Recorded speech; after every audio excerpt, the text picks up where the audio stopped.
සුබ දවසක් ඔයාලා හැමෝටම. අද මම ඕගොල්ලන්ට කියලා දෙනවා බටර් රයිසින් එක හරි පදමට දිය වෙන්නේ නැතිව හදාගන්න විදිහ. මේ බටර් රයිසින් එක හදන්න ඕන වෙන්නේ අමුද්‍රව්‍ය දෙකක් විතරයි. ඉතින් අපි බලමු මේ බටර් රයිසින් එක හරිම විදිහට කොහොමද ලේසියෙන් හදාගන්නේ කියලා. මම බටර් රයිසින් එක හදන්න පාවිච්චි කරන්නේ ඇස්ට්‍රා. මම මෙතන ඇස්ට්‍රා ග්‍රෑම් 100ක් අරගෙන තියෙනවා. ඉතින් ඇස්ට්‍රා එක ගද්දී කාමර උෂ්ණත්වයට තියලා තමයි ගන්න ඕනේ. ගොඩක් දිය ගතියට නැතුව තමයි ගන්න ඕනේ. ඒ වගේම ගොඩක් කූල් පිටින් ගන්නත් එපා.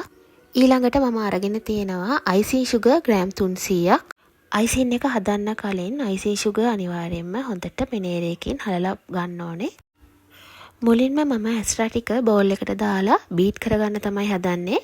මම බීටර් එකේ උපරිම වේගයට දාලා තමයි මේ බීට් කරගන්නේ. හයි ස්පීඩ් දාලා මම බීට් කරගන්නවා දැන්. ඇස්ට්‍රා එකේ පාට ලා පාටක් වෙනකම්ම අපි බීට් කරගන්න ඕනේ. ඒ වගේම තමයි ඇස්ට්‍රා එක හොඳටම ක්‍රීමි වෙනකම්ම බීට් කරගන්න ඕනේ. මම වීඩියෝ එක ටිකක් ස්පීඩ් කරලා තියෙන්නේ. අද මම බටර් රයිසින් එක හදන්නේ ඇස්ට්‍රා ෆැට් ස්ප්‍රෙඩ් එකෙන්නේ. ඉතින් ඕගොල්ලන්ට බටර් වලින් උනත් මේ බටර් රයිසින් එක හදන්න පුළුවන්. ඇත්තටම බටර් වලින් හදද්දී මීට වඩා අයිසින් එක ගොඩක් රසයි. හොඳ කිරි රසක් තියෙනවා බටර් වල. ඉතින් බටර් වලින් හදනවා නම් ඕගොල්ලෝ icing sugar 1:2 අනුපාතයට තමයි හදාගන්න ඕනේ. ඒ කියන්නේ බටර් ග්‍රෑම් 100ක් ගත්තොත් icing sugar ග්‍රෑම් 200ක් දාලා තමයි icing එක හදාගන්න ඕනේ. ඒ වගේම තමයි මේ බටර් රයිසින් එකෙන් කප් කේක් ඩෙකරේට් කරගන්නත් පුළුවන්. ඒ වගේම කේක් එකක් ලස්සනට ඩෙකරේට් කරගන්නත් පුළුවන්. මම විනාඩි 5ක් විතර තමයි බීට් කරගත්.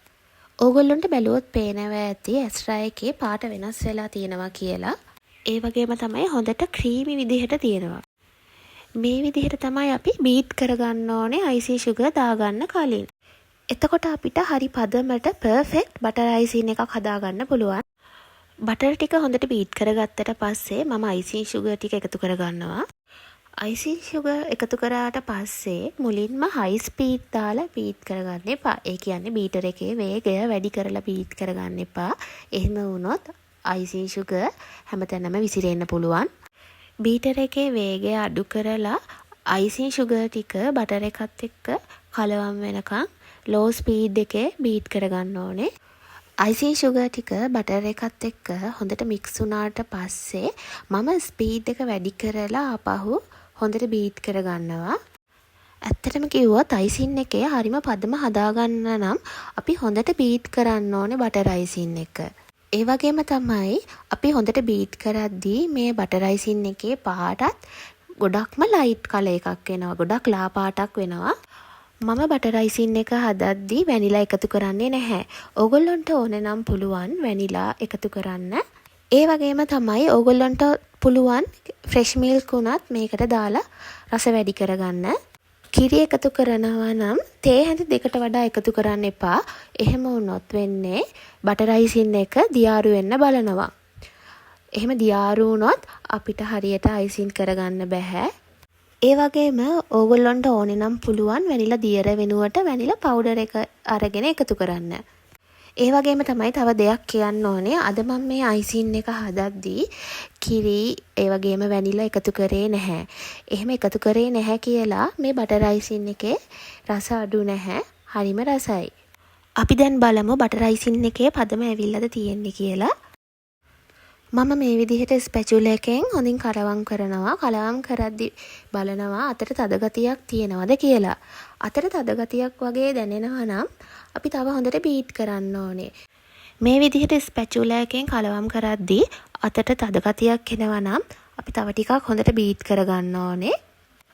මම ස්පැචුලා එකෙන් කලවම් කරද්දි මට අතට තද ගතියක් දැනුන නිසා මම තව ටිකක් අයිසින් එක හොඳට බීට් කරගන්න හදන්නේ. ඕගොල්ලන්ට වීඩියෝ එක ඉක්මනට බලන්න ඕන නිසා මම වීඩියෝ එක ටිකක් ස්පීඩ් කරලා තියෙන්නේ මේ බීට් කරන කොටස විතරක්.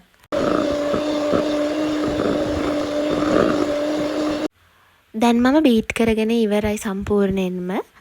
අපි මේ හදාගත්ත අයිසින් එක තව ටිකක් ස්මූත් කරගන්න මම මේ විදිහට ස්පැචුලා එකෙන් හොඳට ටික වෙලාවක් කලවම් කරනවා.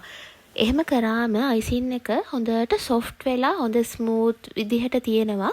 ඒ වගේම එයා බබල්ස් තියෙනවා නම් අපිට ඒවත් නැති කරගන්න පුළුවන් මේ විදිහට ස්පැචුලා එකෙන් හොඳට කලවම් කරාම. ඔන්න ඉතින් මම දැන් බටර් අයිසින් එක හදාගෙන ඉවරයි. මම ඔයගොල්ලන්ට පෙන්නන්නම් අයිසින් එකෙන් ලස්සන ඩෙකරේෂන් ටිකක් දාලා.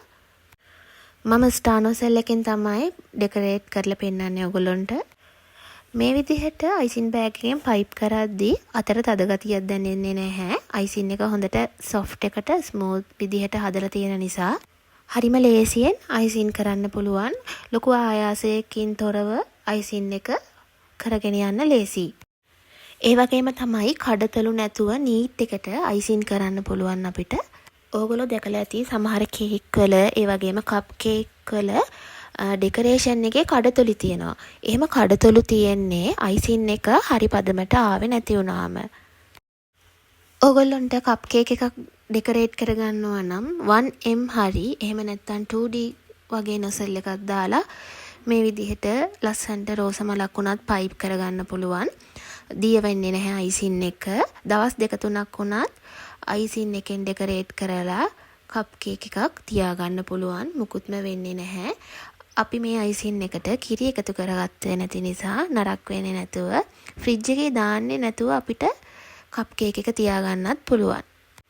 ඉතින් ඔයාලට මේ බටර් අයිසින් එක හදද්දී මොනවා හරි ගැටලු තියෙනවා නම් කමෙන්ට් සෙක්ෂන් එකේ කමෙන්ට් කරන්න. ඒ වගේම තමයි මගේ channel එක තවමත් subscribe කරලා නැත්නම් subscribe කරන්න.